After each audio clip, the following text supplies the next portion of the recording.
Sa volleyball na inorganisa ng isang fraternity ang mga babae para tumulong din sa mga binagyo at sa iba pang charity institutions gaya ng tahanan ni Maria.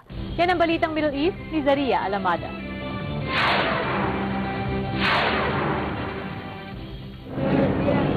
Labing-isang grupo ang naglaban-laban sa Women's Intercompany Volleyball Tournament ng Fiscalian Alumni Organization Riyadh Council.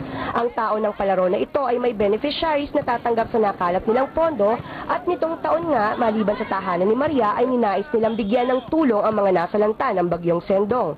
Additional project namin para sa kababayan natin sa CDO. Naghingi kami ng mga relief goods sa mga iba-ibang hospital, sa mga kasali ng mga sa tournament. Isa ang Philippine International School in Riyadh ang nagkolekta ng tulong mula sa mga estudyante, magulang at faculty staff ng kanilang mga paaralan. Kahit na malayo tayo sa mga kababayan natin na salanta, nakakatulong tayo sa kanila in our own way. Hanggat maaari ay groceries at canned goods ang nais ng organisasyon na i-donate ng mga OFW sa mga kababayang nasalanta ng bagyo. Sinuportan kami ng management and administration. Then nagbigay kami ng solicitation letter just to inform that we would like to help the people in the Philippines, especially for the Sendong victims.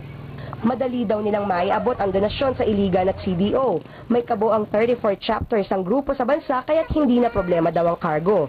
Nakipag-coordinate kami sa Letran chapter para dadali namin from here to Philippines yung mga relief goods.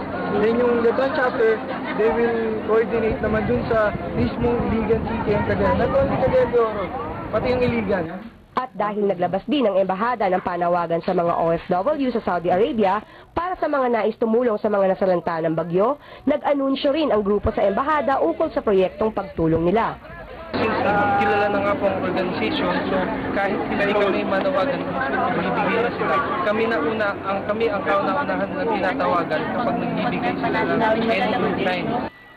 Ayon sa grupo, hanggang Marso bukas ang kanilang pintuan para sa tulong na partikular sa Sendong Typhoon victims. Nanawagan pa kami sa mga kababayan namin na kung pwedeng ma-extend pa nila yung tulong na pwede natin ipadala sa Pilipinas. Para sa mga nasa Riyadh na nais mag-donate, maaari lamang tawagan ang mga tao RC officials. Maaari ring magpunta sa Kingdom Hospital tuwing Biyernes sa Sports Volleyball Ground ng ospital kung saan ginaganap ang torneo na tatakbo hanggang unang linggo ng Marso. Nagbabalita sa Middle East, Zaria Alamada, Riyadh.